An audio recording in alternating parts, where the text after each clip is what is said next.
आज हम ऐसे सवाल पे बात करेंगे जो सदियों से पूछा जाता रहा है। क्या भगवान बुद्ध भगवान विष्णु के अवतार हैं या ये सिर्फ एक मान्यता है? अगर बुद्ध अवतार है तो फिर बौद्ध धर्म अलग धर्म क्यों बन गया? और अगर राम कृष्ण जैसे अवतारों ने नया धर्म नहीं बनाया तो बुद्ध अवतार के साथ ऐसा क्या अलग था कि पूरी की पूरी नई परंपरा ही शुरू हो गई? इसके जवाब के लिए हम सबसे पहले अपने ग्रंथों और शास्त्रों की तरफ देखते हैं कि उनमें बुद्ध को अवतार कहा गया है या नहीं। तो इसका जवाब है हाँ। दशावतार की लिस्ट में बुद्ध का नाम आता है। भागवत पुराण में भी उल्लेख मिलता है कि कलयुग की शुरुआत में भगवान विष्णु बुद्ध के रूप में अवतार लेते हैं। अग्नि पुराण और गरुड़ पुराण में भी बुद्ध अवतार का वर्णन मिलता है। यानी हिंदू शास्त्रों के अनुसार भगवान बुद्ध को भगवान विष्णु का अवतार माना गया है। तो सवाल आता है कि उनका रास्ता इतना अलग क्यों था कि नया धर्म ही बनाना पड़ा। आइए इसे समझते हैं। अगर हम भगवान विष्णु के अवतारों को देखें तो एक पैटर्न दिखाई देता है। उनके अवतार हमेशा अपने युग अपने समय की सबसे बड़ी समस्या का समाधान लेकर आते हैं। जब रावण जैसे राक्षसों की वजह से समाज में अहंकार और अधर्म बढ़ा तब श्री राम आए। उन्होंने सिखाया कि आदर्श जीवन कैसे जिया जाता है। इसके बाद जब लोग कर्तव्य और धर्म को लेकर उलझन में थे कि क्या सही है और क्या गलत, तब श्री कृष्ण आए और उन्होंने ज्ञान और रणनीति सिखाई। भगवत गीता में श्री कृष्ण कहते हैं अपने धर्म का पालन करो। यहाँ धर्म का मतलब रिलीजन नहीं बल्कि कर्तव्य, जिम्मेदारी और जीवन का सही मार्ग है।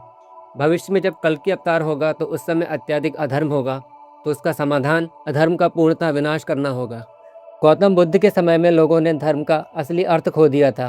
अनुष्ठानों का दुरुपयोग हो रहा था, अंधविश्वास बढ़ गया था और हिंसा को भी सही ठहराया जा रहा था। ऐसे में सिर्फ एक आदर्श जीवन का उदाहरण या कर्तव्य ज्ञान पर्याप्त नहीं था। इसलिए इस बार तरीका बदलना पड़ा, क्योंकि इस बार ज़रूरत थी जागरूकता की। यानी हर अवतार का तरीका परिस्थिति के अनुसार बदलता है। तो सवाल आता है, क्या भगवान बुद्ध का उद्देश्य नया धर्म बनाने का था? वास्तव में गौतम बुद्ध ने खुद को किसी धर्म का संस्थापक नहीं कहा। बुद्ध ने खुद को भगवान भी घोषित नहीं किया और ना ही कोई नई पूजा पद्धति लागू की। उन्होंने सिर्फ दुख से मुक्ति का मार्ग सिखाया, जिसे उन्होंने धम्म कहा। धम्म का अर्थ कोई नया धर्म नहीं बल्कि जीवन जीने का तरीका, सही सोच, सही कर्म और सही मार्ग है। एक गलतफहमी ये भी है कि बुद्ध ने शास्त्रों को नकार दिया था, जबकि ऐसा बिल्कुल नहीं था। उन्होंने कहा कि किसी भी बात को अंधविश्वास से मत मानो, उसे समझो, अनुभव करो और फिर स्वीकार करो। उन्होंने ये भी समझाया कि सच बाहर नहीं बल्कि तुम्हारे अनुभव में ही है। यानी बुद्ध का उद्देश्य विरोध करना नहीं बल्कि सच्चाई तक पहुंचाना था। क्योंकि जब समझ के साथ सवाल उठते हैं तो वो ज्ञान बनते हैं, लेकिन जब बिना समझ के सवाल उठते हैं तो वो सिर्फ विवाद का कारण बनते हैं।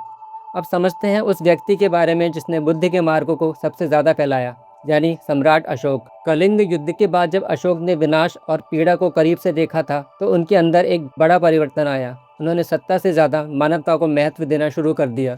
लेकिन यहाँ एक महत्वपूर्ण बात यह है, अशोक ने बौद्ध धर्म को एक रिलीजन के रूप में नहीं फैलाया, उन्होंने बुद्ध के धम्म को फैलाया, यानी जीवन को शांत, सही और सुखपूर्वक जीने का तरीका। उनके शिलालेखों में बार बार धम्म की बात होती है, जिसमें अहिंसा, करुणा, सत्य और सभी जीवों के प्रति सम्मान शामिल था।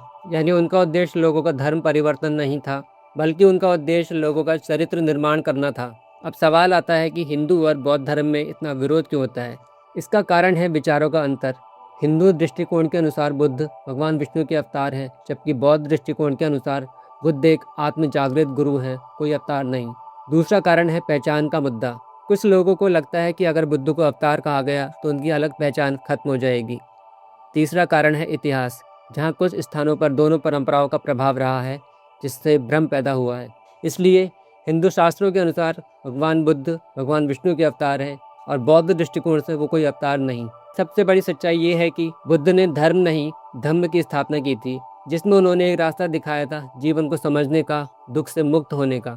लेकिन समय के साथ जब अनुयायी बढ़े, परंपराएं बनी, संस्थाएं बनी, तो वही मार्ग धीरे धीरे एक संगठित धर्म जैसा दिखने लगा। लेकिन शायद असली सवाल ये नहीं कि कौन सही है कौन गलत, क्योंकि विरोध भगवानों में नहीं, विरोध हमारी समझ में है। अगर हम गहराई से देखें तो जो हमें अलग अलग रास्ते लगते हैं वो हमें एक ही मंजिल पर ले जाते हैं।